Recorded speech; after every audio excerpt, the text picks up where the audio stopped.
ఈరోజు మనతో 7 క్రొత్తవారు ఆరాధన చేస్తున్నారు. వారందరినీ నేను ఆహ్వానిస్తున్నాను. మీరు మాతో ఉండటం మాకు చాలా సంతోషం. నాకు విధేయత అంటే చాలా ఇష్టం.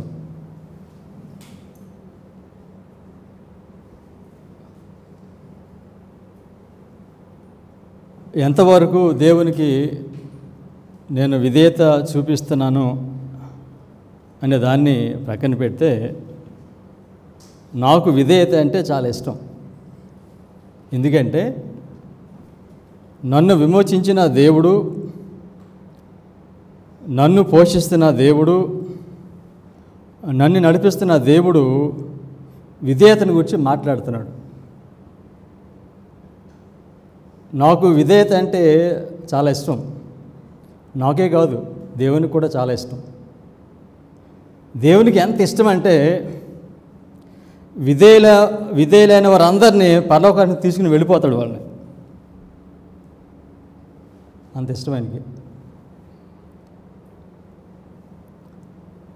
అందుకే ఈరోజు ప్రసంగానికి ముందు విధేయత గురించి పాట పాడమని నేను కోరాను. ఈరోజు మన అంశము దైవత్వం యొక్క పరిచర్య, గాడ్ హెడ్ మినిస్ట్రీ.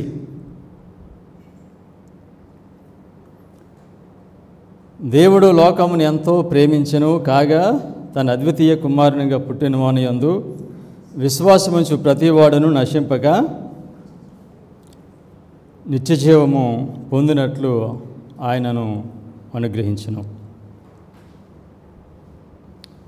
ఈ వాక్యంలో దేవుడు ఈ లోకమునకు నిత్య జీవమును ఇస్తున్నాడు.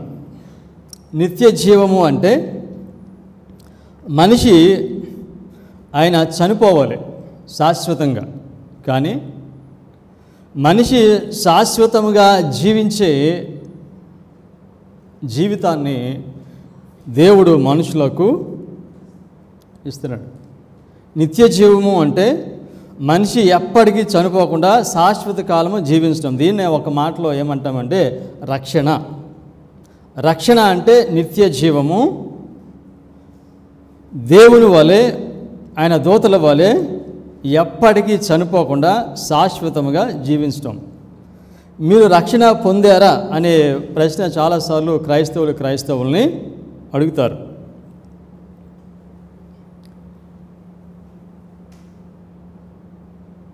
నిత్యజీవము గూర్చి మనిషి ఎలా నిత్యజీవం పొందుతాడో అనే దాని గురించి పరిశుద్ధ గ్రంథంలో దేవుడు చాలా స్పష్టంగా ఆయన మనకి ఇచ్చి ఉండాలి. ఎందుకనగా ఈ ప్రజలు దేవునితో ఉండాలని ఆయన కోరుతున్నాడు కనుక పరిశుద్ధ గ్రంథంలో చాలా సత్యాలు ఉన్నాయి.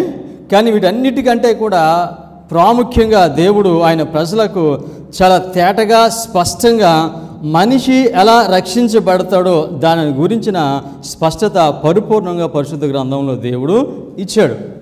కానీ ఇప్పుడు ప్రస్తుత క్రైస్తవ సంఘంలో మనిషి ఎలా రక్షించబడతాడో అనే దానిపైన చాలా గందరగోళం ఉంది. సో పరిశుద్ధ గ్రంథంలో మీరు ఏ సిద్ధాంతమైనా తీసుకోండి, అన్ని సిద్ధాంతాల కంటే కూడా రక్షణ అనే ఈ సిద్ధాంతాన్ని దేవుడు అన్నిటికంటే కూడా ఎక్కువ తేటగా పరిశుద్ధ గ్రంథంలో ఇచ్చాడు. ఆఫ్టర్ ఆల్ ఆయన గోల్ ఏమిటంటే ఈ ప్రజలను ఆయనతో పాటు ఉండటానికి తీసుకుని వెళ్ళటమే. నిత్య జీవము అందరికీ అది ఉచితంగా ఇస్తున్నాడు దేవుడు నిత్య జీవాన్ని. అయితే నిత్య జీవం పొందటానికి కొన్ని షరతులు ఉన్నాయి. నిత్య జీవము అది ఉచితమైన బహుమానమే, కానీ దానిని పొందటానికి కొన్ని షరతులు ఉన్నాయి. ఆ షరతులను మనిషి నెరవేరిస్తేనే అతను నిత్య జీవాన్ని పొందుతాడు. యేసుక్రీస్తు వారు మరణించినంత మాత్రాన మనిషి నిత్య జీవము పొందడు. కనుక రక్షణ పొందటానికి దేవుడు కొన్ని షరతులను పరిశుద్ధ గ్రంథంలో పెట్టాడు. ఆ షరతులను ఎవరైతే వారి జీవితంలో నెరవేరుస్తారో వారు మాత్రమే నిత్య జీవమును పొందుతారు. Clear?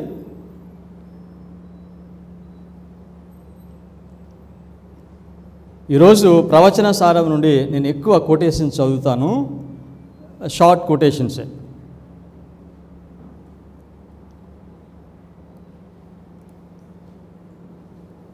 Letters and Manuscript, Volume 9, page 18, Volume 9, 1894 year.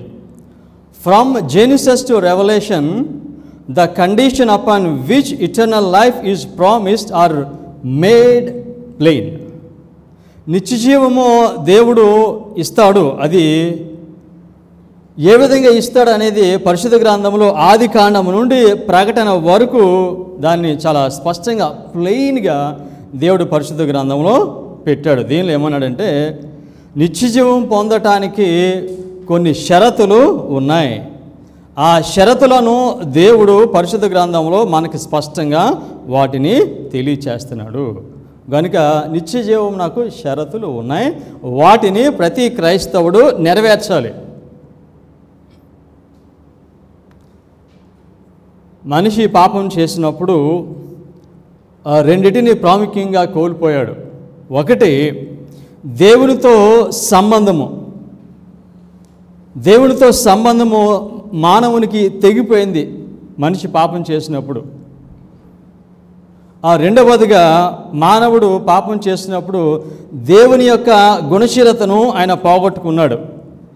Relationship and character, ఈ రెండింటిని మానవుడు పాపం చేసినప్పుడు పోగొట్టుకున్నాడు. కనుక మరలా ఈ రెండింటిని మనిషి తిరిగి పొందాలి. దేవునితో సమాధానము, దేవునితో ఐక్యత మనిషి పొందాలి. దాని తర్వాత దేవుని యొక్క స్వభావాన్ని, దేవుని యొక్క గుణశీలతను మనిషి పొందాలి. ఈ రెండు మనిషి పొందితేనే అతను నిత్య జీవమునకు అర్హుడు అవుతాడు. సో అర్థమైందా? Restoration of relationship and restoration of character.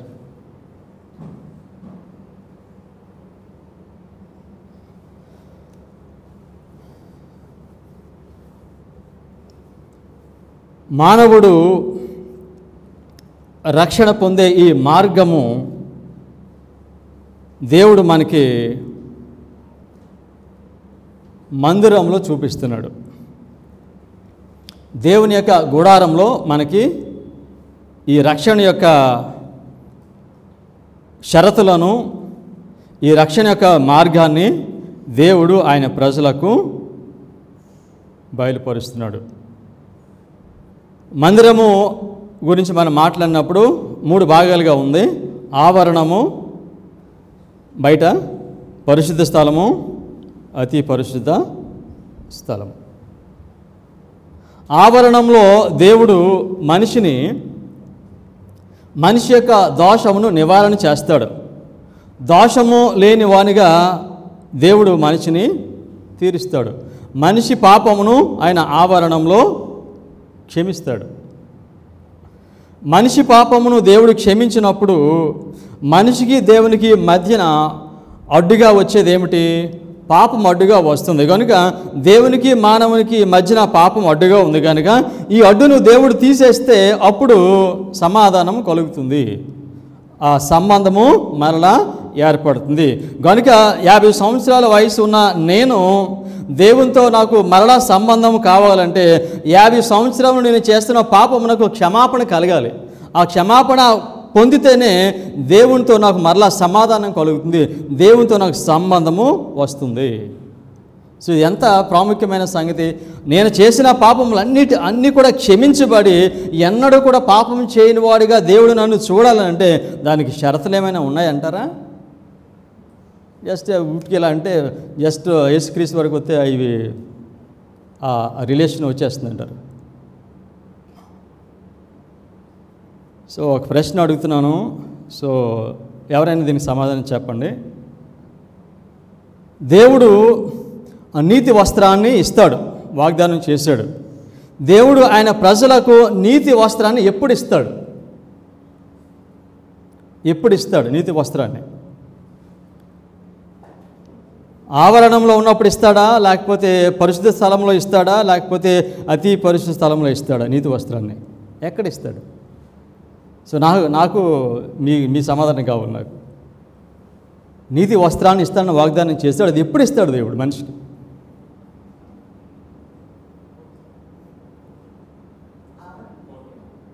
ఆవరణంలో ఇస్తాడు. రైట్. దేవుడు మనిషికి ఆవరణంలో నీతి వస్త్రాన్ని ఇస్తాడు.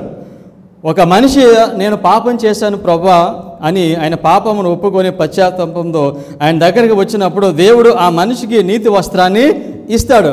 కనుక ఆ మనిషి ఉన్న ఆలోచన ఏమిటంటే దేవుని వద్దకు వెళ్ళి దేవా నాకు పాపమును క్షమించు అని దేవుడిని అడిగితే వెంటనే ఆయన నీతి వస్త్రాన్ని ఇస్తాడు అనేది మాట వాస్తవమే. కానీ దీనికి కూడా షరతులు ఉన్నాయి.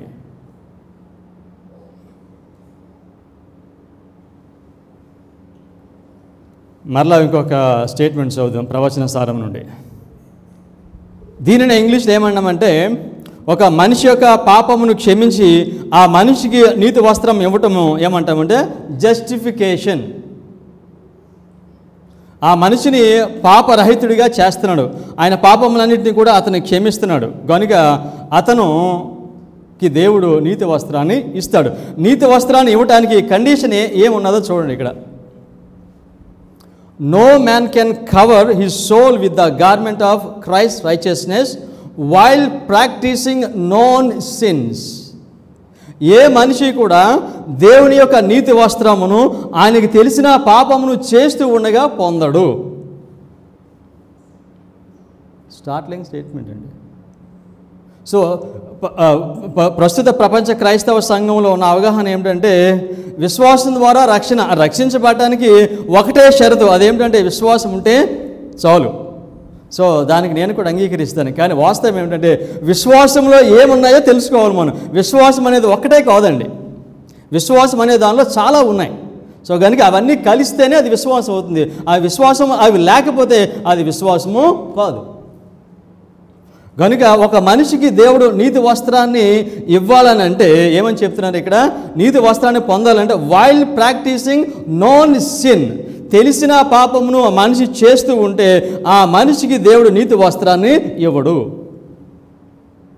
తర్వాత ఏమన్నారు? ఆర్ నెగ్లెక్టింగ్ నోన్ డ్యూటీస్, మనిషి చేయవలసిన పని, మనిషికి దేవుడు కొన్ని బాధ్యతలను ఇచ్చాడు. ఆ బాధ్యతలను నెరవేర్చకపోతే దేవుడు ఆ మనిషికి నీతి వస్త్రాన్ని ఇవ్వడు. ఇంకేమని చెప్పారు? God requires entire surrender of the heart before justification can takes place. ఆవరణంలో దేవుడు ఆ మనిషిని ఆయన పాపమును క్షమించి ఆ మనిషికి నీతి వస్త్రాన్ని ఇస్తాడు. ఆ నీతి వస్త్రాన్ని పొందాలనంటే మిస్టర్ స్వైట్ క్లియర్గా చెప్తున్నారు, ప్రాక్టీసింగ్ నోన్ సిన్, తెలిసిన పాపమును అతను ఆపాలి. అతను చేయవలసిన పనిని అతను చెయ్యాలి. అతను ఆ మనిషి దేవునికి పరిపూర్ణంగా ఆయన లోబడిపోవాలి, లొంగిపోవాలి. అప్పుడు దేవుడు ఆ మనిషికి నీతి వస్త్రాన్ని ఇస్తాడు. అంటే నీకు తెలిసిన పాపమును చేస్తున్నావు, ఆ పాపమును ఆపేయటము, లేకపోతే ఇంతవరకు నువ్వు చేయవలసిన పనులు నువ్వు చేయట్లేదు, వాటిని చేయటము, లేకపోతే నువ్వు దేవునికి పరిపూర్ణంగా లోబడలేదు, ఆ విధంగా లోపడము, ఇవి చేసి నువ్వు దేవునికి ఏం చెప్తున్నావు అంటే, lord I'm willing to be saved. నేను ఈ చేసే పాపం నువ్వు ఆపేసి దేవునికి చెప్తున్నావు, ప్రభా నేను రక్షించబడటానికి నేను ఇష్టపడుతున్నాను. సో కనుక దీని ఏమన్నా డౌన్ పేమెంట్. సో సరెండర్ అంటే ఇది పరిపూర్ణమైనది కాదు, కానీ నువ్వు క్షమించమని పాప క్షమాపణ కొరకు దేవుని దగ్గరికి వచ్చినప్పుడు నువ్వు దేవునికి చూపించాలి.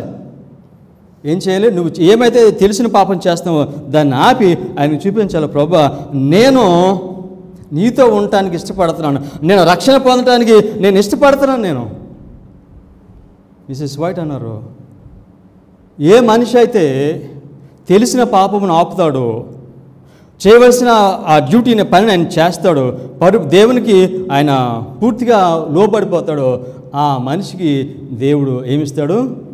నీతి వస్త్రాన్ని ఇస్తాడు. కనుక ఒక మనిషిని దేవుడు ఆయన నీతిమంతుడిగా తీర్చాలనంటే కనుక ఎన్ని స్టెప్స్ ఉన్నాయి దీనిలోనూ? So far we only know just you believe and you will receive sanctification, justification. So దేవునికి చూపించాలి, నువ్వు పరలోకమంతా చూస్తుంది. ఇది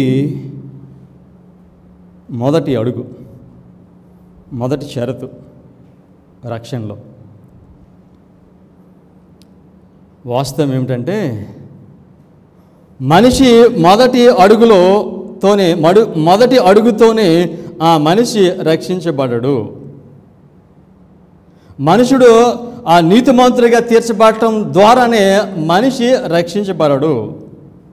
మనిషి దేవునితో పరలోక రాజ్యం ఉండాలంటే ఆయన నీతిమంతుడిగా తీర్చబడిన తరువాత అతను పరిశుద్ధపరచబడాలి. ప్రతిరోజు కూడా ఆయన పరిశుద్ధపరచబడాలి. ఈ పరిశుద్ధపరచబడే ఈ ప్రక్రియ ఇది ఎంతకాలం కొనసాగుతుంది?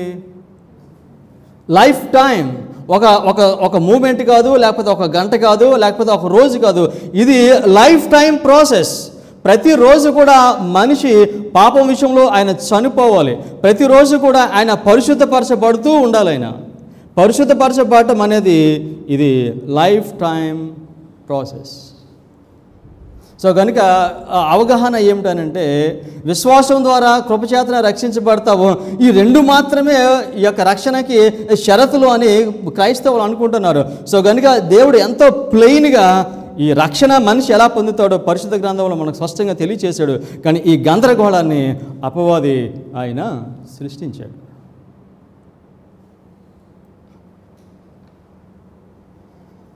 సో ఆవరణంలో మనిషికి దేవునికి మధ్యన ఉన్న ఈ పాపము దేవుడు తొలగిస్తాడు. తొలగించినప్పుడు మనిషికి దేవునికి మరలా సంబంధము ఏర్పడుతుంది. దీన్ని రెస్టోరేషన్ ఆఫ్ రిలేషన్షిప్. తర్వాత నెక్స్ట్ స్టెప్ ఏంటి? Restoration of character. గుణశీలత, దేవుని యొక్క స్వభావంలోనికి మనిషి మార్చబడాలి. ఈ విధంగా దేవుని యొక్క స్వభావంలోనికి మనిషి మార్చబడటాన్ని ఏమంటాం? శాంక్టిఫికేషన్. ఇది ఎంతకాలం పడుతుంది? ఎందుకనంటే మనిషి తన పాపము క్షమించబడిన తరువాత అతను పాప స్వభావాన్ని జయించాలి. శరీర క్రియలు ఉన్నాయి కదా, శరీర క్రియలు. ఈ శరీర క్రియల నుండి మనిషి శుద్ధి చేయబడాలి. ఆ శరీర క్రియలు ఏమో మనకు చూద్దాం. ఇక్కడ శరీర కార్యములు స్పష్టమై ఉన్నవి. అవేవనగా జారత్వము, అపవిత్రత, కామతత్వము, విగ్రహారాధన, వ్యభిచారము, ద్వేషములు, కలహము, మత్సరములు, క్రోధములు, కక్షలు, భేదములు, విముతములు, అసూయలు, మత్తతలు, అల్లరితో కూడిన ఆటపాటలు మొదలైనవి. ఇంకా చాలా ఉన్నాయి, మొదలైనవి ఇంకా చాలా ఉన్నాయి. ఇవన్నీ కూడా శరీర కార్యములు. వీటన్నిటి నుండి మనిషి పరిశుద్ధపరచబడాలి. మనిషి దేవుని దగ్గరికి వచ్చి ప్రభు పశ్చాత్తాపంతో నా పాపం క్షమించమంటే దేవుడు పాపంని క్షమిస్తాడు. కానీ ఈ శరీర కార్యములు, ఆ స్వభావం మనిషిలో ఉంటుంది. ఈ పాపపు క్రియలు, శరీర క్రియలన్నిటినీ కూడా దేవుడు నీ హృదయం నుంచి తీసివేస్తాడు. తర్వాత ఏమన్నాడు?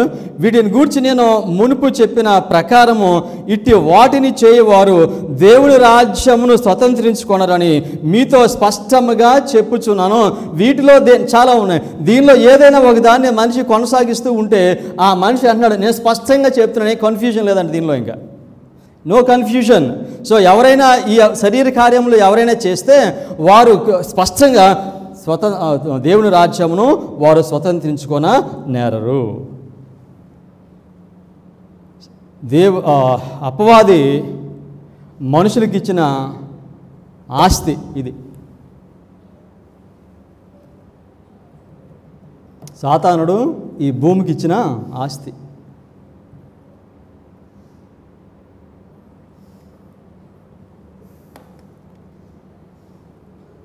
ఈ శరీర కార్యముల నుండి, ఈ పాపపు స్వభావం నుండి మనిషి పరిశుద్ధపరచబడాలి. ఈ పరిశుద్ధపరచబడే ఈ పని లైఫ్ టైం. ఒక మనిషి ద్వారా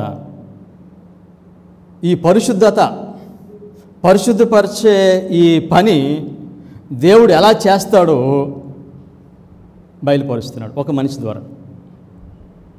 చాలామంది మనుషులు ఉన్నారు, కానీ మిస్సెస్ వైట్ ఒక మనిషిని మనకు చూపిస్తున్నారు. ఎవరు తెలుసండి ఆయన? Acts of apostles page 557. In the life of the disciple John, true sanctification is exemplified. కనుక దేవుడు మనిషిని ఏ విధంగా దేవుడు పరిశుద్ధపరుస్తాడో మనకి ఎవరిని మాదిరిగా పెట్టాడు?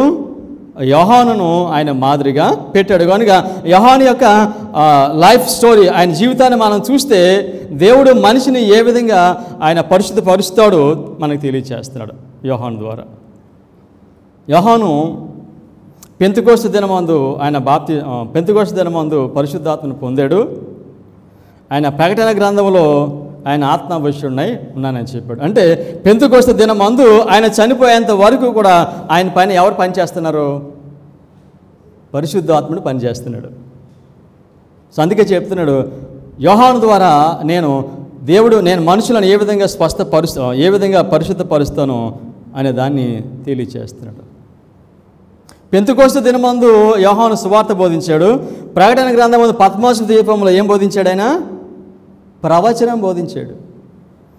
సో ఏ విధంగా ఈ పరిశుద్ధపరిచే ఈ ప్రక్రియ జరుగుతుంది? సువార్తతో ప్రారంభం అవుతుంది. ఎక్కడ ఎండ్ అవుతుందండి? ఇది ప్రవచనంతో ముగుస్తుందండి. Milk and meet.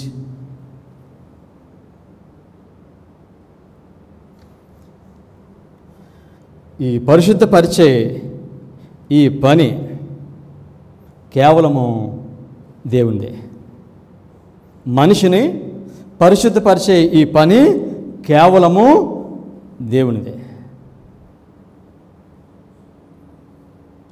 మొదటి తెస్సలోనికీయులకు 4:13 మీరు పరిశుద్ధులగుటయే దేవుని చిత్తము.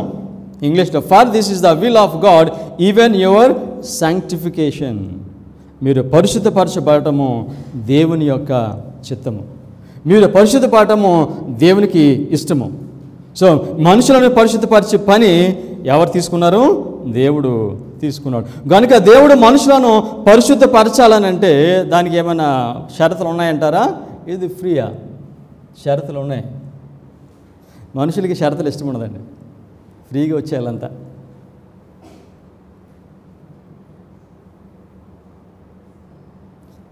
దేవుడు పరిశుద్ధపరుస్తాడు ప్రజల్ని.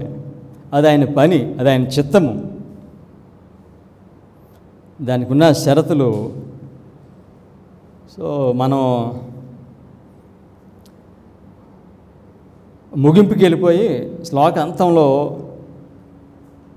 ఎంతమంది రక్షించబడతారో మనం చూస్తే మనకి ఆశ్చర్యం కలుగుద్ది. కొద్దిమంది రక్షించబడతారు. కారణం ఏమిటంటే మనుషులకి షరతులు ఇష్టం లేదండి.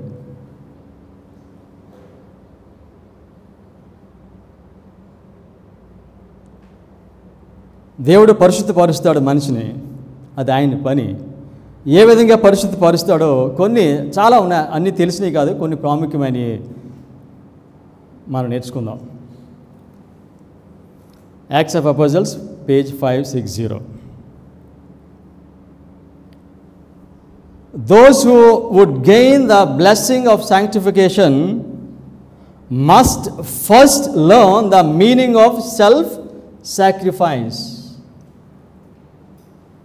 పరిశుద్ధపరచబడే ఈ ఆశీర్వాదము ఎవరైతే పొందుతారో వారు మొదటిగా సెల్ఫ్ సాక్రిఫైస్, తనను తాను ఉపేక్షించుకోవటం, లేకపోతే తను తాను అప్పగించుకోవటం, త్యాగం చేయటము ఏమిటో మొదట మనిషి నేర్చుకోవాలి. ఏమన్నారు? దేవుడు మనిషి పరిశుద్ధత అనే ఆశీర్వాదము ఆయన పొందాలంటే ముందు ఏమి నేర్చుకోవాలి? సెల్ఫ్ సాక్రిఫైస్ అనేది దాని భావం ఏంటో నేర్చుకోవాలి. అనగా దేవుడు మనలను పరిశుద్ధపరచాలంటే మనము నేర్చుకోవాలి కొన్ని విషయాల్ని.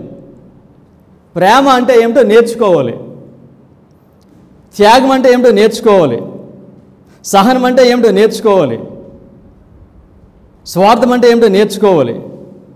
కనుక ప్రేమ అంటే ఏమిటో నీవు నేర్చుకుంటే, బాగా వినండి, ప్రేమ అంటే ఏమిటో నువ్వు నేర్చుకుంటే, త్యాగం అంటే ఏమిటో నువ్వు నేర్చుకుంటే, అప్పుడు అది నీ జీవితంలో దేవుడు ఒక భాగంగా చేస్తాడు.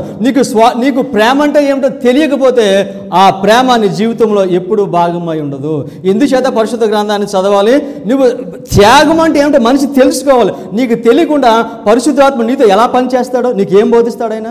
సో కనుక మనిషిగా అతను పరిశుద్ధపరచబడాలనంటే ప్రేమ, దేవుని యొక్క స్వభావము ప్రేమ. కనుక ఆ ప్రేమ అంటే ఏమిటో పరిశుద్ధ గ్రంథం చదివి నువ్వు నేర్చుకుంటే, ఆ జ్ఞానమును నీ హృదయంలో పెట్టుకుంటే, దేవుడు అప్పుడు ఆ ప్రేమ అనే స్వభావంలోనికి నిన్ను మారుస్తాడు. అందుకే యేసుక్రీస్తు వారు అన్నారు, నన్నును తండ్రిని ఎరుగుటయే నిత్య జీవము. మీరు నన్ను ఎరుగుటయే నిత్య జీవం అంటే నా స్వభావము మీరు తెలుసుకుంటే, నాకు ఎటువంటి స్వభావం ఉందో అది మీరు తెలుసుకుంటే వాక్యం నుండి, అప్పుడు ఇది మీ జీవితంలో భాగమై ఉంటుంది. సో కనుక త్యాగం అంటే ఏంటో తెలియకపోతే, ప్రేమ అంటే ఏంటో తెలియకపోతే అది మన జీవితంలో అది భాగమై ఉండదు. సో అందుకే అంటున్నాడు, ఎవరైతే పరిశుద్ధపరచబడే ఈ ఆశీర్వాదం కావాలనుకుంటారో వాళ్ళు మొదటగా వీటిని నేర్చుకోవాలి. అనగా యేసుక్రీస్తు యొక్క గుణశీలతను గురించి నేర్చుకోవాలండి. మనిషి ఆయన క్యారెక్టర్ గురించి మనిషి నేర్చుకోవాలి. అప్పుడు దేవుడు నీ జీవితంలో దాని భాగంగా చేస్తాడు. What is the requirement now? Condition ఏమిటి? దేవుని ప్రేమ అంటే తెలియాలి, త్యాగం అంటే తెలియాలి. ఇవేమీ తెలియకపోతే అది ఎప్పటికీ మన ప్రేమను మనం ఎగ్జిక్యూట్ చేయలేములే. దేవుడు దాన్ని మన జీవితంలో భాగం చేయలేడు ఆయన. సో అది ఇక్కడ చెప్తున్నారు మిసెస్ వైట్. యేసుక్రీస్తు వారు వెళ్ళిపోయిన తర్వాత పరిశుద్ధాత్ముడు వచ్చాడు. పరిశుద్ధాత్ముడు ఆయన సమస్తము బోధిస్తారంట. యేసుక్రీస్తు వారు ఏం బోధించారు అవన్నీ కూడా మనకి చెప్తారు. సో కనుక దేవుడు మనిషిని పరిశుద్ధపరచబడాలనంటే ఆయన గుణశీలత గురించి మనిషి తెలుసుకోవాలి.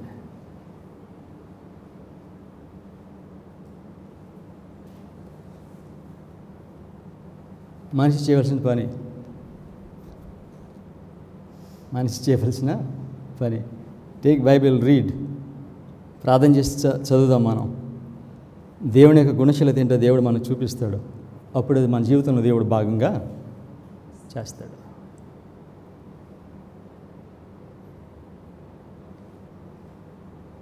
ఇంకొక షరతు చూద్దాం. Amazing grace, page 196. The human will must be blended with the divine. This will bring the Holy Spirit to our aid.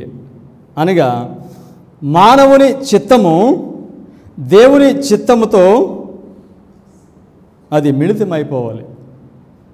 మానవుని చిత్తము దేవుని చిత్తముతో అది మిళితమైపోవాలి, కలిసిపోవాలి, బ్లెండ్ అయిపోవాలి. ఎప్పుడైతే మానవుని చిత్తము దేవుని చిత్తంతో అది బ్లెండ్ అవుతుందో అప్పుడు మనకు సహాయం చేయడానికి ఎవరు వస్తారని చెప్తున్నారు ఇక్కడ? హోలీ స్పిరిట్. పరిశుద్ధాత్ముడు కావాలనంటే మన చిత్తము దేవుని చిత్తముతో అది కలిసినప్పుడు అప్పుడు వస్తాడు పరిశుద్ధాత్ముడు, అడిగేస్తాడు ముందుకి నీతో పని చేయడానికి.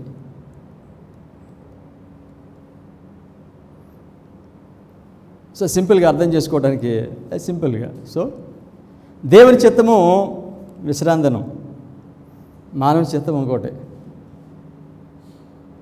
సో బ్లెండ్ అవ్వాలి. దేవుని చిత్తం నాకు మనిషి రావాలి. సో ప్రభా నువ్వు నీ చిత్తం ఒకటే నా చిత్తం ఒకటే అంటే పరిశుద్ధాత్మ నీతో పని చేయలేడంట. That's what Mrs White is saying. నా చిత్తము దేవుని చిత్తంతో అది కలిసిపోవాలి. మనుషులు చాలా పనులు చేస్తారు ఈ లోకంలో, మనం చేస్తాము. పని చేసినప్పుడు పని చేయక మునిపే దేవుని చిత్తాన్ని తెలుసుకోవాలి. దేవుని పని చేయకముందే దేవుని చిత్తాన్ని తెలుసుకుని అప్పుడు ఆ పని చేయాలి. ప్రభా, ఇది నీ చిత్తమేనా? నేను చేసే పని దేవుని మీ వాక్యం నాకు సరిపోతుందా? మీరు వాక్యంలో చెప్పినట్టుగానే ఇది ఉందా లేదా అని దేవునితో కన్ఫర్మేషన్ తీసుకున్న తర్వాత ఆ పని చేయాలి. బ్లెండ్ చేయటం అంటే అది. సో కనుక నాకు ఒకటంటే ఇష్టం, ఇదంటే ఇష్టం, అదంటే ఇష్టం, కనుక నాకు ఇష్టమైన అన్ని పనులు నేను చేస్తాను. నేను ఆ పనులు ప్రారంభించిన తర్వాత ప్రభా ఇప్పుడు నేను చేసే పని నువ్వు ఆశీర్వదించు అని అడగటం న్యాయం కాదండి. నీ చిత్తాన్ని దేవుని చిత్తంతో కలిపేయాలి. ప్రభా నా చిత్తమేమి లేదే, ఇక నీ చిత్తమే నేను నెరవేరుస్తాను, నీ చిత్తాన్ని నాకు బయలుపరచు. సో అందుచేతనే అంటాడు, నీ ప్రవర్తన అంతటి యందు ఆయన అధికారం నాకు ఒప్పుకొనుము, అప్పుడు ఆయన నీ త్రోవలను సరళము చేయి. నీ చిత్తమును దేవుని చిత్తములో కలిపేస్తే ప్రభా నా చిత్తమేమి లేదు, నా ఇష్టమేమి లేదు, ఇక నువ్వేమి చేయమని కోరుతున్నావో నేను అదే చేస్తాను, కనుక నీ చిత్తాన్ని అప్పగించుకుంటానంటే అప్పుడు దేవుడు ఏం చేస్తాడంటే నీ మార్గమును సరళము చేస్తాడు. సో కనుక దేవుడు మన మార్గంలో సరళము చేయాలని అంటే మన చిత్తం చేయటం కాదండి, ఆయన చిత్తానికి అప్పగించుకోవాలి. పరిశుద్ధ గ్రంథం ఏమని చెప్తుందో, పరిశుద్ధ గ్రంథంలో ఆయన చిత్తం మనకు స్పష్టంగా బయలుపరచబడుతుంది, కనుక ఆ చిత్తమే మన చిత్తమై ఉండాలి. యేసుక్రీస్తు వారు ఈ లోకంలో ఉన్నప్పుడు ఆయన ఎవరి చిత్తం చేయడానికి వచ్చానని చెప్పారు?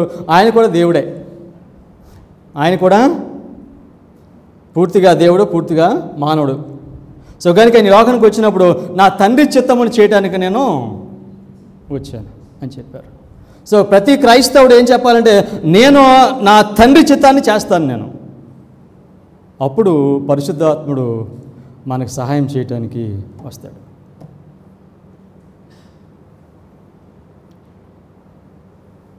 రక్షణ చాలా ఉచితం అండి, కండిషన్స్ ఉన్నాయి, షరతులు ఉన్నాయి.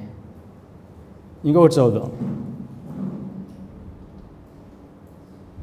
క్రైస్తవ జీవితం ప్రారంభించిన దగ్గర నుండి అనుదినము మనము పరిశుద్ధపరచబడుతూ ఉండాలి. ఈ క్రియ జరుగుతూ ఉండాలి, కంటిన్యూస్గా జరుగుతూ ఉండాలి. Acts of apostles 5:6. Sanctification is not the work of a moment, an hour, a day, but a lifetime. ఒక గంట కాదండి, ఒక నిమిషం కాదండి, ఒక రోజు కాదండి. పరిశుద్ధపరచబడుట, శరీర క్రియలు ఉన్నాయి చూశారు, అవి పోవాలి. అవి పోతే అప్పుడు వస్తుంది దేవుని యొక్క స్వభావం. ఆ రెండు చాలా వ్యతిరేకం. సో కనుక పరిశుద్ధపరచబడే ఈ పని లైఫ్ టైం. తర్వాత ఏమన్నాడు చూడండి, it is not gain by A happy flight are of feeling, but it is the result of constantly dyeing to sin and constantly living for Christ.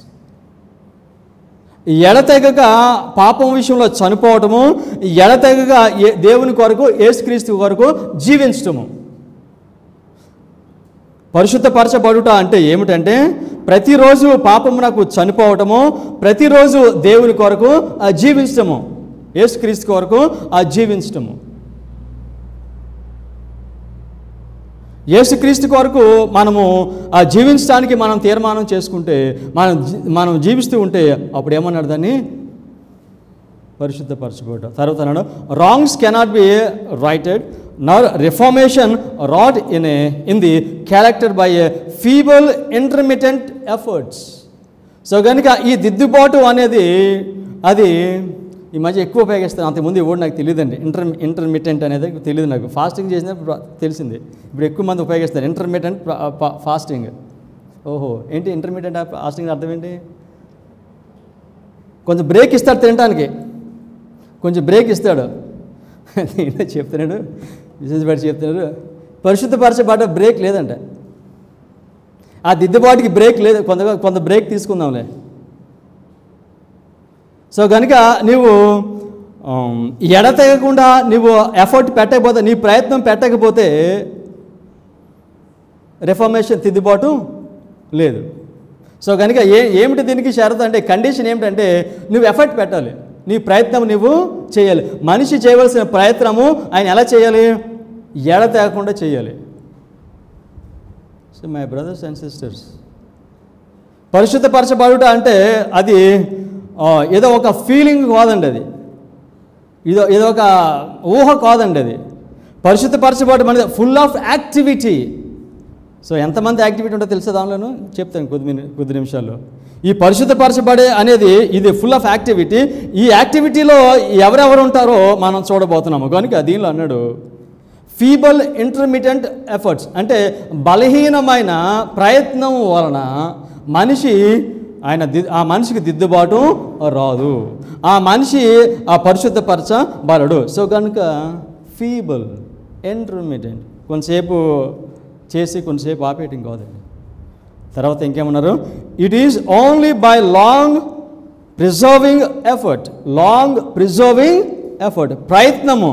So long persevering, కంటిన్యూస్గా ప్రయత్నము మానవుడిగా మనము పెట్టాలి.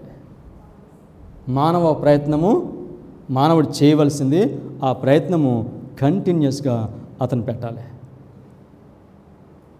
తర్వాత sour discipline, morning ఇదే మాట్లాడుతున్నాను. ఏం కావాలన్నాడు? క్రమశిక్షణ మనిషిని దేవుని వైపు నడిపిస్తుంది.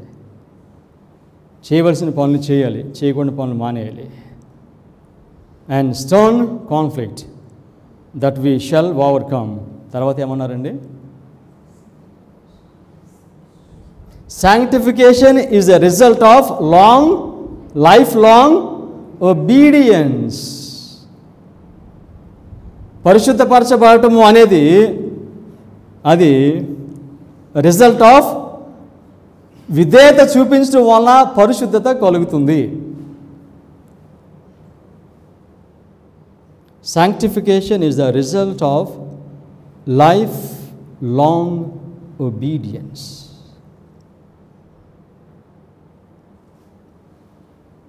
పరిశుద్ధపరచబడటము అనే పనిని దేవుడు చేస్తున్నాడు మనిషి జీవితంలో. ఆ మనిషి దేవునికి అవిధేయుడిగా జీవిస్తే ఏమవుతుందంటే పరిశుద్ధ పరిచే పని ఆగిపోతుంది, మనిషి ఆపేస్తాడు.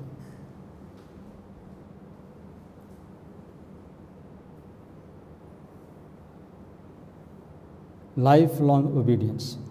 Sanctification is result. దేని ఫలితము? పరిశుద్ధపరచబడుట. జీవితాంతం నువ్వు చూపించే విధేయత ఫలితమే పరిశుద్ధత.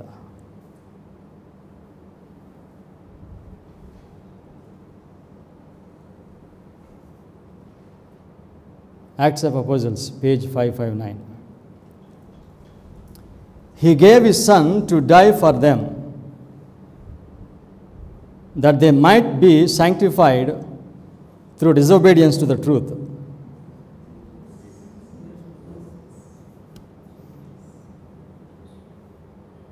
What statement is this? He gave his son to die for them. So యేసుక్రీస్తు వారు చనిపోయాక రక్షణ పని అయిపోయిందండి. ఇక ఆయన చేయవలసిన పని చేసేసాడు. ఇక సో రక్షణ అందరికి వచ్చేసింది. ఇక రక్షణ ఆనందించమే మనం. Is it right? తర్వాత ఏం చెప్తున్నారు? యేసుక్రీస్తు వారు మరణించారు. యేసుక్రీస్తు వారు మరణించి ఆయన ఏమి మనకు అందుబాటులో పెట్టారని అంటే, యేసుక్రీస్తు వారు మరణించడం ద్వారా మనము పాప క్షమాపణ పొందే పాప క్షమాపణ పొంది నీతి వస్త్రాన్ని పొందడానికి ఆ నీతి వస్త్రాన్ని అందుబాటులో పెట్టారు. యేసుక్రీస్తు వారు చనిపోవడంతోనే ఒక మనిషికి నీతి వస్త్రం రాదండి. ఒక మనిషి యేసుక్రీస్తు వారు చనిపోవడం ద్వారా ఆ మనిషి క్షమించబడి ఆ మనిషి నీతి వస్త్రాన్ని పొందడానికి ఆ నీతి వస్త్రమును ఆయన అందుబాటులో పెట్టాడు. సో కనుక అందుబాటులో పెట్టిన ఆ నీతి వస్త్రము ఎలా వస్తుందో చెప్తాను. He gave his son to die for them that they might be sanctified through obedience to the truth. So first మనం డౌన్ పేమెంట్ కట్టాలి ఆయనకి, అంతే. మొదట్లో చెప్పాను డౌన్ పేమెంట్. ఒబీడియన్స్ అయినా డౌన్ పేమెంట్ కట్టాలి ముందు ఆయనకి. చూపించాలి, I want to be saved, నేను నీతో ఉండడానికి ఇష్టపడుతున్నాను ప్రభా, నేను పరిశుద్ధపరచడానికి ఇష్టపడుతున్నాను అని ఒక ఎవిడెన్స్ చూపించి దేవునికి. So clear. సో ప్రారంభంలో చెప్పాను, దేవుడు మనుషులను రక్షించాలని ఆయన కోరుతున్నాడు కనుక ఈ రక్షణ గురించి ఇచ్చినంత వివరణ పరిశుద్ధ గ్రంథంలో ఇంకా దేని గురించి ఆయన ఎవడు స్పష్టంగా ఇస్తున్నాడు. మనిషి ఏ విధంగా రక్షించబడతాడు. అయితే అపవాది ఈ రక్షణ ప్రణాళికను, ఈ రక్షణ జ్ఞానాన్ని చెరిపేశాడు.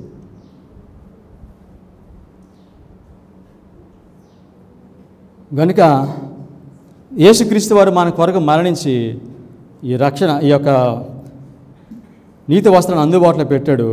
నీతి వస్త్రాన్ని అందుబాటులో పెట్టి తర్వాత ఇంకేం పెట్టాడో తెలుసు అందుబాటులో? ఆ నీతి వస్త్రాన్ని కాపాడుకుని వాటిని కూడా దేవుడు అందుబాటులో పెట్టాడు. కేవలం నీతి వస్త్రం ఒకటే కాదండి, దాన్ని పొందడానికి ఏం కావాలో దాన్ని అందుబాటులో పెట్టాడు. దాన్ని కాపాడుకోవడానికి కావాల్సినవి కూడా దేవుడు మనిషికి అందుబాటులో పెట్టాడు. సో కనుక యేసుక్రీస్తు వారు మరణించాడనంటే దేవుడు మనుషులు రక్షించబడటానికి కావాల్సిన వాటన్నిటిని కూడా అందుబాటులో పెట్టాడని అర్థమండి. ఆయన రక్తం ఊరికి అందరినీ కడిగేదండి. ఏమున్నాయి? కొన్ని షరతులు ఉన్నాయి. సో కనుక మనిషి పరిశుద్ధపరచబడాలి. ఈ పరిశుద్ధపరచబడటము లైఫ్ లాంగ్ ప్రాసెస్. అంటే ఎంతకాలం నువ్వు పరిశుద్ధపరచబడడానికి ఇష్టపడతావో అంతకాలం విధేయత చూపించాలండి. చెంచయ్య గారు, ఐ మీన్ నీకు ఎంతకాలము దేవుడిని పరిశుద్ధపరచబడాలని నువ్వు నేను అనుకుంటామో అంతకాలము దేవుని వాక్యమునకు విధేయత చూపించాలి. సో కనుక నేను విధేయత చూపించడం అంటే ఒక మాట మనం ఆలోచించేద్దాము. పరలోకం నాకు ప్రారంభంలో మొదటి స్టేట్మెంట్ చెప్పాను, దేవునికి విధేయత అంటే చాలా ఇష్టం. ఎంత ఇష్టం అంటే విధేయులు అందరినీ పరలోకాన్ని తీసుకుని వెళ్తాడు. ఏ ఒక్క అవిధేయుడిని దేవుడు పరలోకాన్ని తీసుకుని వెళ్తాడంటారా? ఒక్క అవిధేయుడిని ఫోన్లో ఏమంది, ఇంతమంది రక్షించాను కదా ఒకరిని తీసుకెళ్దాం. యేసుక్రీస్తు వారు అందుకే ప్రార్థన చేస్తా అంటారు, సత్యమందు వారిని ప్రతిష్ఠ చేయము, నీ వాక్యమే సత్యము. ప్రభు నువ్వు వీరిని సత్యంతో నీవు పరిశుద్ధపరచు అని చెప్పి ప్రార్థన చేస్తున్నాడు. ఆయన ప్రార్థన చేస్తున్నాడు, మనుషులతో చెప్పట్లేదు. ఆయన ఎవరితో చెప్తున్నాడు ఈ మాట? పరలోకం తండ్రితో చెప్తున్నాడు.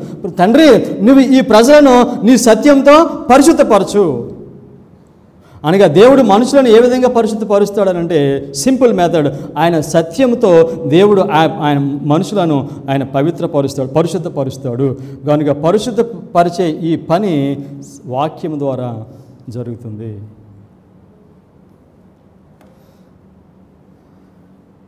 సో విధేయత అనే మాట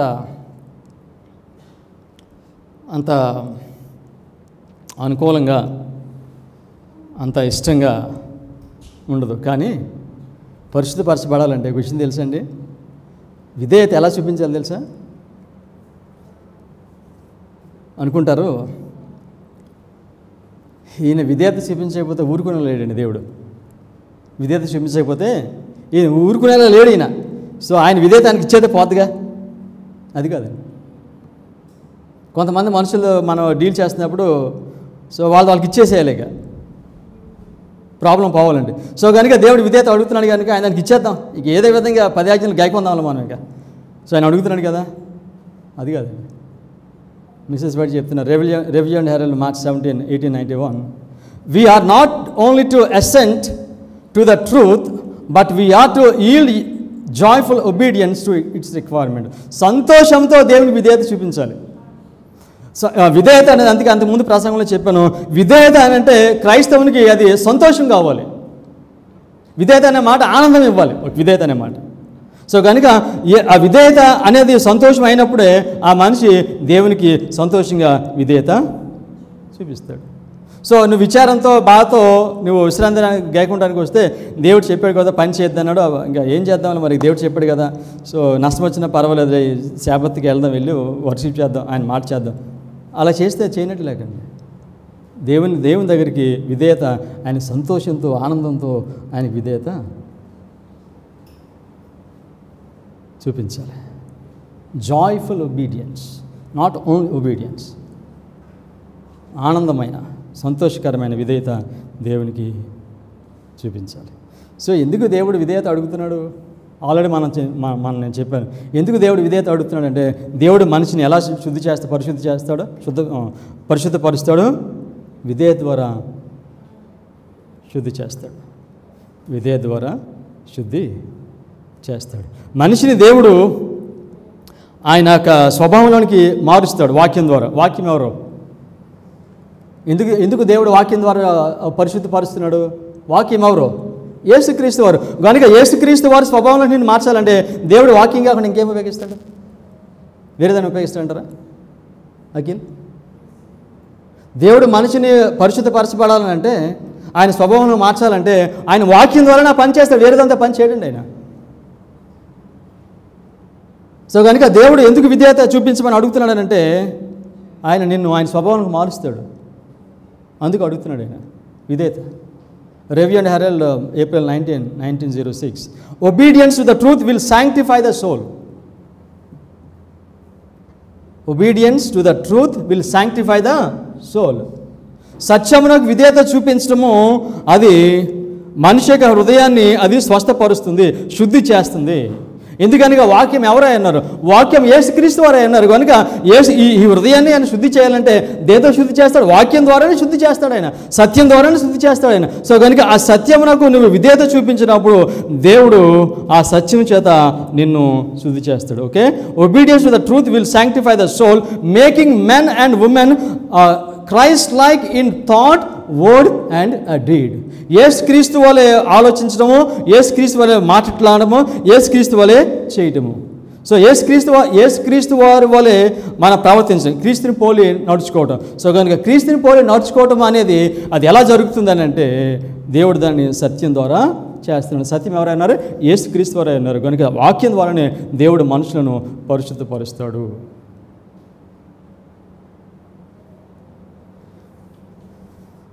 సో ఆవరణంలో దేవుడు మనిషికి నీతి వస్త్రాన్ని ఇస్తాడు. ఆ నీతి వస్త్రాన్ని మనిషి కాపాడుకోవాలనంటే ఏం చేయాలి తెలుసా? మరలా నిత్య జీవనకున్న ఈ షరతు గలిబిలి చేస్తాడు అపవాది. మళ్ళీ ఏం చేయాలి తెలుసండి? Next statement, in order for man to retain justification there must be continual obedience. దేవుడు మనిషికి ఇచ్చిన ఈ నీతి వస్త్రమును మనిషి కాపాడుకోవాలని అంటే అతను ఎడతెగకుండా దేవుని వాక్యమునకు విధేయత చూపించాలి. సో పాస్టర్ గారు చాలా బాగుంది కానీ మాట్లాడినని ప్రాక్టికల్గా కష్టమండి. ప్రాక్టికల్గా ఇది ఎలా సాధ్యం? ఇది దేవుని వాక్యమునకు సత్యమునకు కంటిన్యూస్గా ఎడతెగకుండా ఆయన వాక్యమునకు విధేయత చూపించడము ఇది ఎలా సాధ్యము? ఇది చేయడం చాలా కష్టం. So now we are getting into heart of the message. This is like introduction you can say. ఎలా కంటిన్యూస్గా విధేయత చూపించాలంటున్నాడు దేవుడు. ఆ విధంగా విధేయత చూపిస్తేనే ఆ విధేయత ద్వారానే దేవుడు శుద్ధి చేస్తానని చెప్తున్నాడు. సో మనిషికి అంత శక్తి ఉందా? అంత బలం ఉందా? అంత జ్ఞానం ఉందా?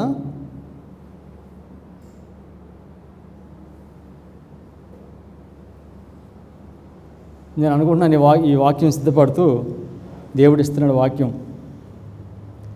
ఇక నా జీవితంలో ఎప్పుడు అవిధేయత గురించి నేను మాట్లాడకూడదు అనుకున్నాను. అవిధేయత అనే మాట నా నోటి నుండి ఇంకా రావడానికి అవకాశం లేదు. ఇక ఇది ఎలా సాధ్యమవుతుంది? ఎలా సాధ్యమవుతుందో చూద్దామా? మన టైటిల్ ఏంటి? మన గాడ్ హెడ్ మినిస్ట్రీ, దైవత్వం యొక్క పరిచర్య. Amazing grace, page 190. The Godhead was stirred with pity for the race. The Father, the Son, the Holy Spirit gave themselves to the working out of the plan of a redemption. మనుషులను విమోచించటానికి తండ్రి అయిన దేవుడు, కుమారుడైన యేసుక్రీస్తు వారు, పరిశుద్ధాత్ముడు, వీళ్ళ ముగ్గురు కూడా దే గేవ్ దెమ్సెల్వ్స్. ఎవరికి ఇచ్చారు? వాళ్ళు తమ్ము అప్పు ఇచ్చేసుకున్నారంటే ఎవరికి? మనకే, ఈ లోకానికి, భూమికి. తండ్రి, కుమార, పరిశుద్ధాత్ముడు వీళ్ళ ముగ్గురు కూడా మానవుని విమోచించటానికి వీళ్ళ ముగ్గురిని తాము అప్పగించుకున్నారు.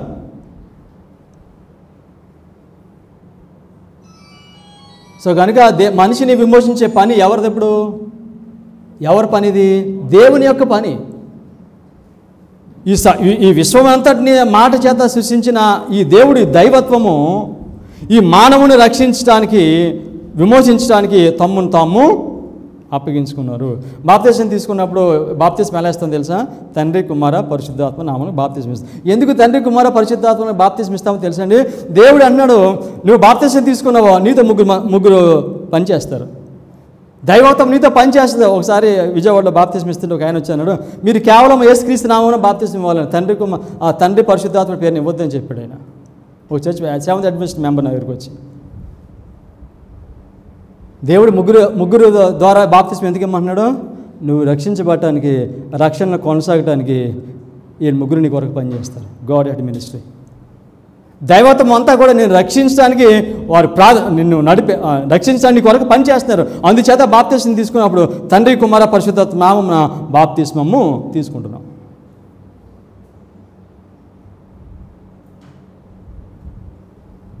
ఎంత ధైర్యంగా చెప్పొచ్చండి, ఎంత ధైర్యంగా. ఏమని?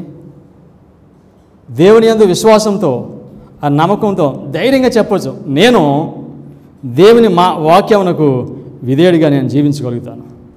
ఎందుకని నా పక్షాన ఒక్కరు కాదండి, తండ్రి, కుమార, ముగ్గురు పనిచేస్తున్నారు నన్ను విధేయతలకు నడిపించడానికి. నేను విధేయుడిగా జీవించడానికి కావాల్సిన శక్తినంతా ఇవ్వడానికి నా కొరకు పరలోకం నుంచి ముగ్గురు పనిచేస్తున్నారండి కాన్స్టెంట్గా.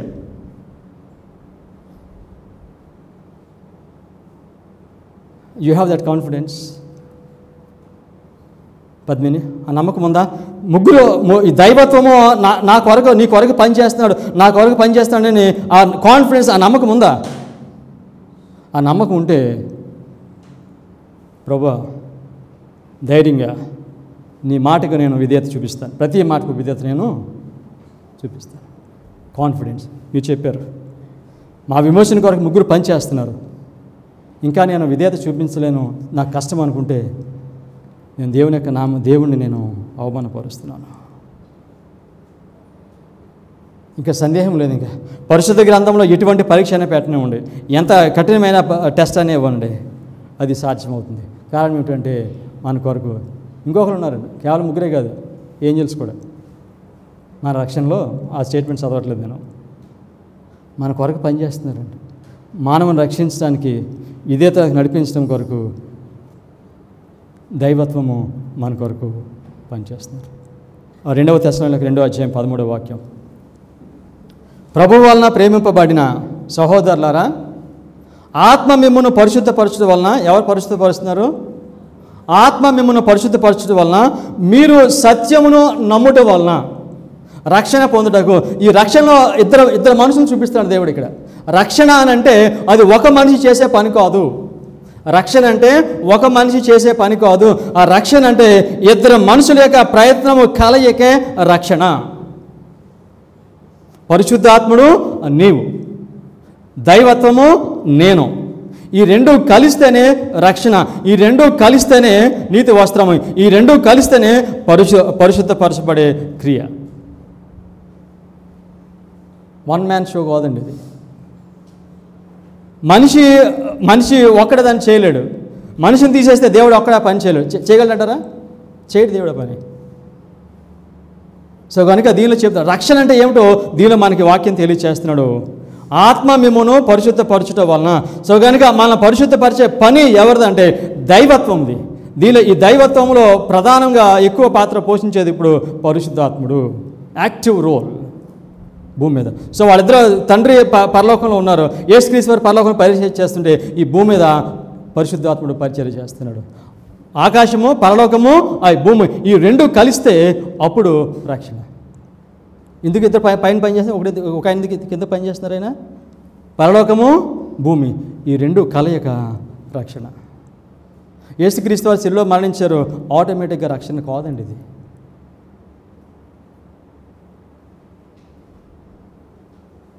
సో అనగా దేవుని వాక్యమునకు విధేయత చూపించడం, పరిశుద్ధపరచబడటం ఎలా జరుగుతుందంటే దేవుడు మనిషి ఇద్దరు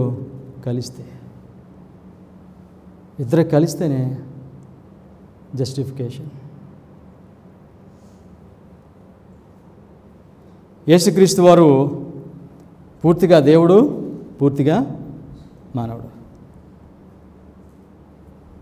ఈ రెండు కలిసి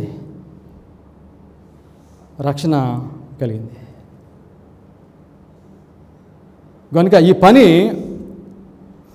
ఈ పరిశుద్ధపరచబడే పని, ఇది ఒక మనిషి చేసే పని కాదు. Christ object lesson page 314.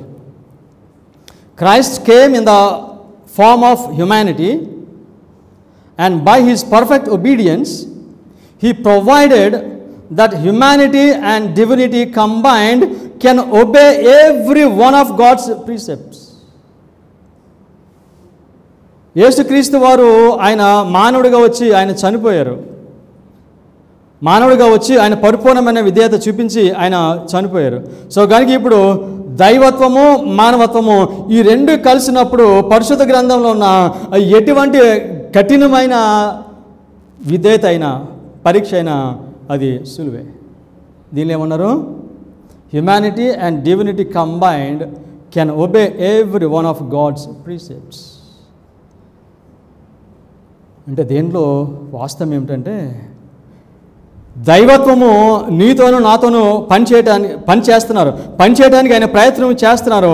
కనుక నీవు ఆ దైవత్వము నీతో పనిచేస్తున్నప్పుడు, నాతో పనిచేస్తున్నప్పుడు నీవు ఆ పనిని అంగీకరించడం, నీ జీవితంలో ఆ పనిని నీ జీవితంలో నీవు అంగీకరించడం, ఆయన చేసే పనికి నీవు లోబడటం మీద నీ విధేయత ఆధారపడి ఉంది. సో అంటే మనం ఎండ్ రిజల్ట్కి వెళ్ళిపోతే, మనం చూస్తే చివరికి వెళ్ళి చూస్తే ఎంతమంది రక్షించబడతారు? కొద్దిమంది రక్షించబడతారంటే, కొద్దిమంది రక్షించబడతారంటే ఎంతమంది ఈ విశ్వంలో, ఈ లోకంలో దేవుడు మనం రక్షించడానికి చేస్తున్న ఈ పనిలో ఎంతమంది ఆయనకు లోబడుతున్నారు? ఆ పని చేస్తూ ఉంటే ఎంతమంది దాన్ని అనుమతిస్తున్నారు? అంటే కొద్దిమంది అనుమతిస్తారనమాట. నోవాహు కాలంలో దాదాపుగా ఇప్పుడు ఎంతమంది జనాంగం ఉన్నారో అప్పుడు అంతమంది జనాంగమే ఉన్నాడు. అయితే వాళ్ళతో పరిశుద్ధాత్ముడు పనిచేస్తున్నాడు. ఎడతేకుండా పనిచేస్తూ ఉంటే ఎంతమంది రక్షించబడ్డారు? 8 మంది.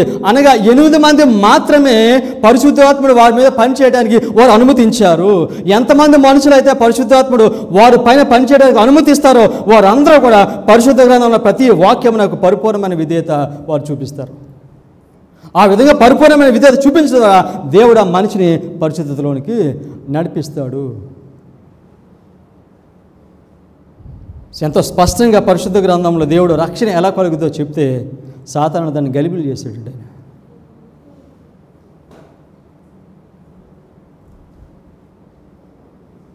స్టేట్ కరెక్ట్ అనేది నేను అన్ని పెట్టాను దాన్ని. So how clear it is. మనిషి అంగీకరించాలి. మన దైవత్వం మనతో పనిచేస్తుంది, దాన్ని మనము అనుమతించాలి. మనం చేయవలసిన పని ఉంటే అనుమతించడం మనం చేయవలసిన పని. అమేజింగ్ గ్రేస్ 197లో చెప్పారు, అది ఉందో లేదు మరి ఇక్కడ అన్నారు. Spiritual growth is attained through cooperation with divine agencies. ఆధ్యాత్మిక ఎదుగుదల ఎలా పొందుతాం మనం? Cooperation with divine agencies. ఏంటి డివైన్ ఏజెన్సీ? ఏంటి అవి? Divine agencies, God the Father, God the Son, Holy Spirit and angels. వాళ్ళతో నువ్వు కోఆపరేట్ చేయాలి. నీకేమి శక్తి లేదు చేయటానికి, నీకేమి బలం లేదు చేయటానికి. సో కనుక దేవుడికి ఆ విషయం తెలుసు. అందుచేత మీ పక్షాన నేను పని చేస్తున్నాను. మీరేం చేయాలంటే మీరు అనుమతించండి నేను చేసే పనికి.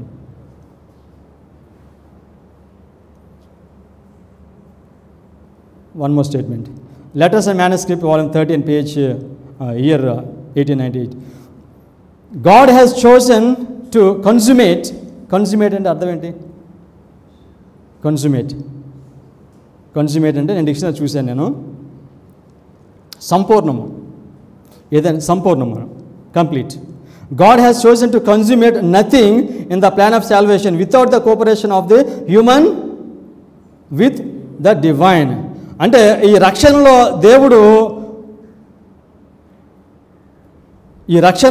దేవుడు మనిషి సహాయం లేకుండా దేన్ని కూడా పరిపూర్ణంగా చేయడు. ఈ రక్షణ ప్రణాళికలో రక్షణ ప్రణాళికలు ఏముంటుంది? ప్లాన్ ఆఫ్ సాల్వేషన్లో యేసుక్రీస్తు వారి మరణం ఉంటుంది, పరిశుద్ధాత్ముడు ఉంటాడు, దేవుని కృప ఉంటుంది, దయ ఉంటుంది, ఇవన్నీ ఉన్నాయి. ఇవన్నీ పరిపూర్ణం కావాలనంటే, దేవుని కృప పరిపూర్ణం కావాలంటే, దేవుని ప్రేమ పరిపూర్ణం కావాలంటే, పరిశుద్ధాత్ముడు పని నీలో పరిపూర్ణం కావాలంటే అది ఎలా జరుగుతుందో చెప్తుంది. God has chosen to consummate nothing.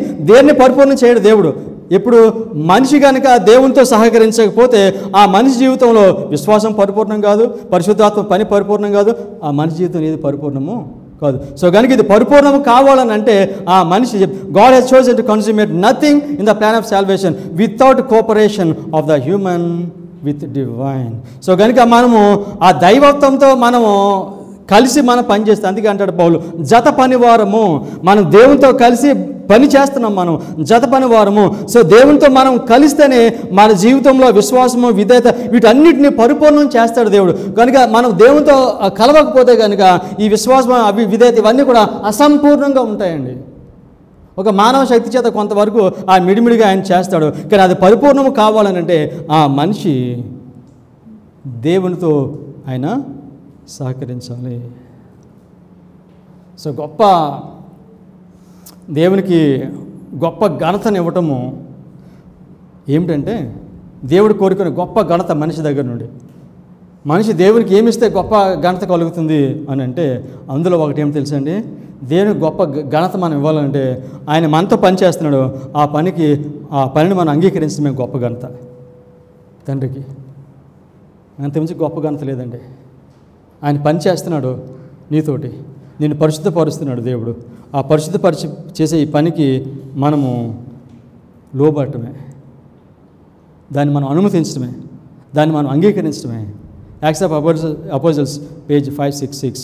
The greatest praise the man can bring to God is to become consecrated channels through whom he can work. So మనము ప్రతిష్ఠితమైన పాత్రగా మనం ఉంటే దేవుడు మనుషులతో పనిచేస్తాడు. ఈ విధంగా ప్రతిష్ఠితమైన పాత్రగా ఉండటము అది దేవునికి గొప్ప ఘనత. మనతో పనిచేస్తున్న అనుమతించడమే గొప్ప ఘనత. సో ఈ పరిశుద్ధపరచబడే ఈ యొక్క పని ఎవరి లైఫ్ ద్వారా మనకి దేవుడు ఒక మాదిరి పెట్టాడని చెప్పాను మొదట్లో. జాన్ ద రెవలేటర్, యోహాను, యూదా, ఇద్దరు యేసుక్రీస్తు వారితో ఉన్నారు. ఇద్దరు యేసుక్రీస్తు వారి యొక్క బోధలు విన్నారు. ఇద్దరు యేసుక్రీస్తు వారి యొక్క అద్భుతాలు చూశారు. కానీ ఒక ఆయన మధ్యలో చనిపోయాడు. ఒక ఆయన ఈ ప్రపంచంలో జీవించే మనుషులందరికీ కావాల్సిన వర్తమానాన్ని ఇచ్చాడు. ఒక మనిషి చనిపోవడానికి, ఒక మనిషి గొప్ప ప్రవక్తగా ఉపయోగించబడటానికి కారణం ఏంటి? యోహాను దైవత్వం ఆయన పైన పనిచేస్తూ ఉంటే దాన్ని అంగీకరించాడు ఆయన. ఇష్కరియోతు దాన్ని అంగీకరించలేదు. రెండు రకాల మనుషులే భూమి మీద ఉంటారండి. పరిశుద్ధాత్మ చేసే పరిచర్య అంగీకరించడం, రెండో వాళ్ళు తృణీకరించేవాళ్ళు. 2 classes, దట్స్ ఇట్. మధ్యన 3వ క్లాస్ లేదండి. ఇంకా యోహాను, యోధా ఒకరేంటో దేవుడు చేసే పనికి విధేయులయ్యారు, దానికి లోబడ్డారు. ఒక ఆయన లోబడలేదు.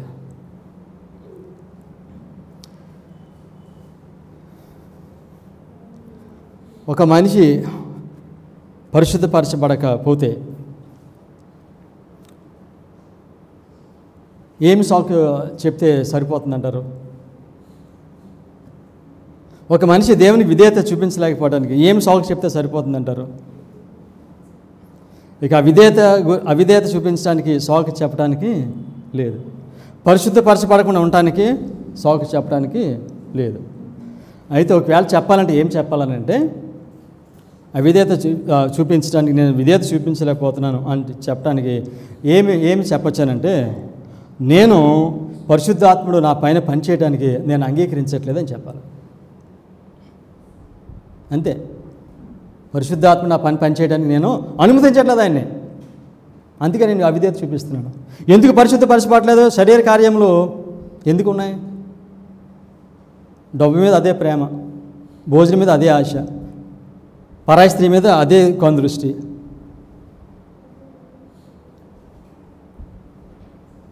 ఎందుచేత మనిషి పరిశుద్ధపరచబడలేకపోతున్నాడు? ఆ దేవుని లోపమా మనిషి లోపమా? అది ఎవరి లోపం? అది మనిషి లోపం అండి, దేవుని లోపం కాదండి అది. సో కనుక నేను విధేయత చూపించలేకపోతానంటే దానికి సాగు సరిపోతుంది. ఒకటే మాట చెప్పాలి, పరిశుద్ధాత్మ నా పని చేస్తున్నాడు, దాన్ని నేను అంగీకరించట్లేదండి. అదే కారణం అండి.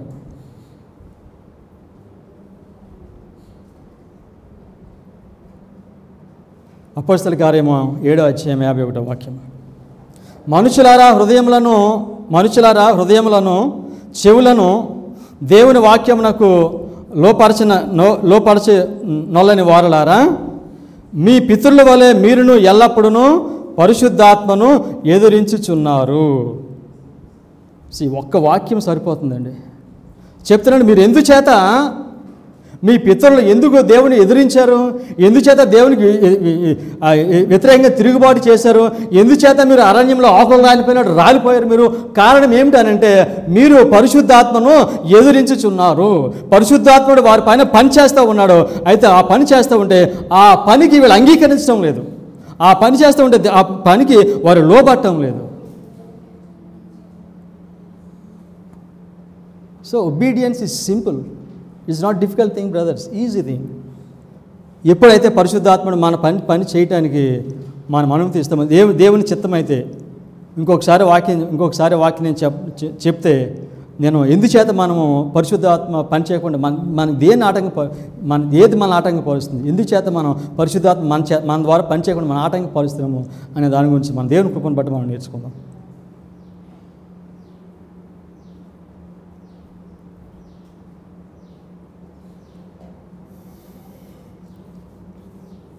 ఒక మనిషికి తనకి జీవితాంతము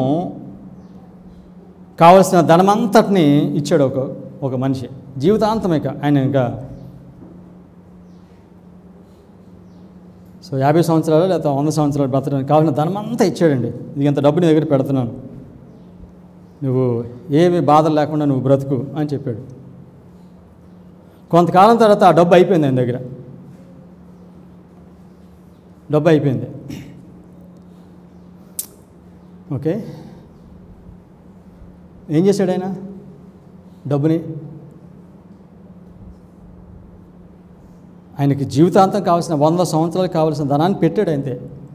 కానీ డబ్బు అయిపోయిందండి కొంతకాలానికి. ఏం చేశాడు ఆయన డబ్బుని? ఏం చేశాడు తెలుసండి? మిస్యూజ్ చేశాడు ఆయన. ధనాన్ని మిస్యూజ్ చేశాడు ఆయన. ఉపయోగించవలసిన విధంగా దాన్ని ఆయన ఉపయోగించలేదు. సో కనుక క్రైస్తవులు ఏం చేస్తున్నారో తెలుసండి, ఎక్కువ భాగము పరిశుద్ధాత్మని మిస్యూజ్ చేస్తున్నారు.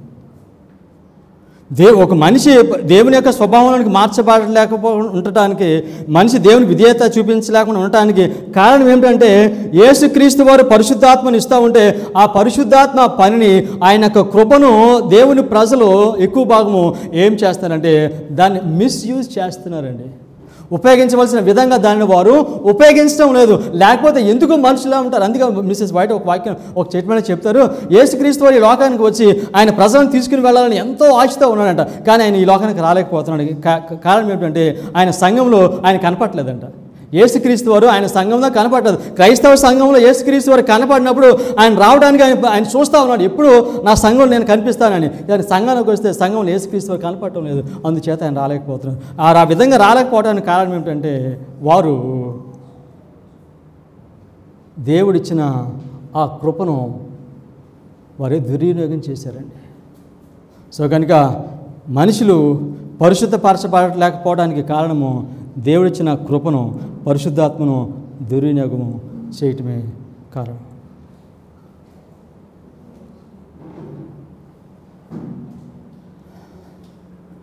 మనం చేయవలసిన పని ఏమిటంటే దేవుని పాదాల మీద పడి, ప్రభువా నన్ను పరిశుద్ధపరచు, నీవు నాతో పని చేయటానికి అనుమతించే హృదయం నువ్వు నాకు అనుగ్రహించు, నన్ను దీవించు, నా కుటుంబాన్ని దీవించు, నా పొలాన్ని దీవించు, దాన్ని దీవించు, దేవుని దీవించు. ఈ ప్రార్థన కొంతకాలం ప్రక్కన పెట్టి ప్రభువా నన్ను పరిశుద్ధపరచు. నువ్వు నన్ను పరిశుద్ధపరచడానికి పరిశుద్ధాత్మ ద్వారా నాతో పని చేస్తున్నావు. ఆ పరిశుద్ధాత్మకు అనుమతించే హృదయము నాకు ఇవ్వు ప్రభువా.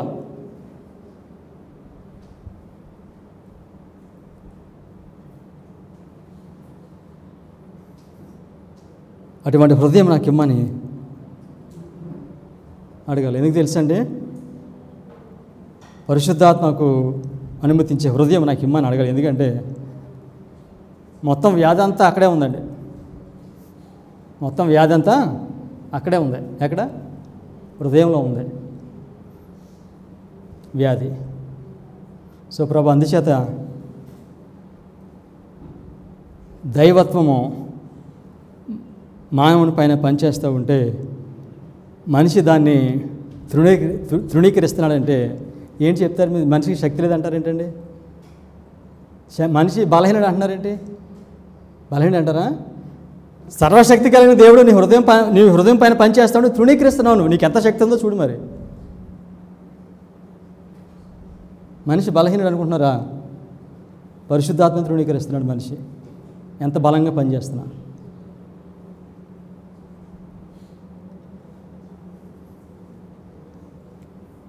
ఎంతకాలం జరుగుద్ది పరిశుద్ధపరచబడే ఈ పని? Life time.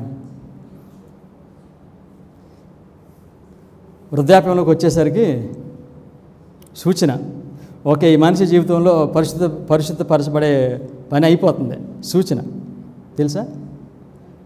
పరిశుద్ధ గ్రంథంలో చెప్పారు సామెతల్లో, ఒక మనిషి ఈ మనిషి జీవితంలో పరిశుద్ధపరచబడే ఆ పని ముగించబడుతుంది, దగ్గరికి వచ్చేసాడు ఆయన అని చెప్పడానికి సూచన ఇచ్చాడు. ఏంటి తెలుసా మీకు ఆ సూచన?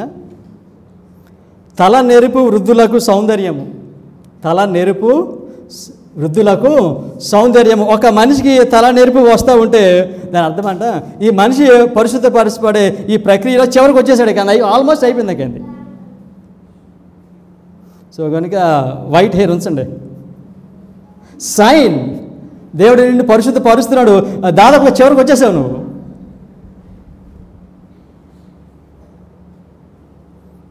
80 సంవత్సరాలు దేవుడు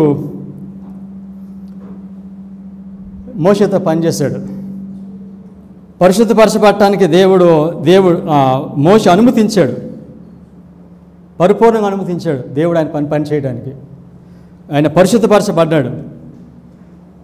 ఎలా తెలుసు మోషే పరిశుద్ధపరచబడ్డాడని? పరిశుద్ధతలో పరిపూర్ణత చేరాడని మోషే మనకి ఎలా తెలుస్తుంది? ఎలా తెలుస్తుందనంటే, యేసుక్రీస్తు వారు రెండోసారి వచ్చినప్పుడు ఎవరిని లేపుతాడు? నీతిమంతులను లేపుతాడు. సో అందుచేత మోషే 80 సంవత్సరాలు ఆయన మోషేతో పనిచేశాడు ఆయన పరిశుద్ధతను నడిపించడానికి. 80 సంవత్సరాలు కూడా మోషే దాన్ని అంగీకరించాడు, దాన్ని అనుమతించాడు. కనుక మోషే చనిపోయిన తర్వాత ఆయన మళ్ళీ ఏం చేశాడు తెలుసా? ఆయన లేపాడు ఆయన సమాధిలో నుండి.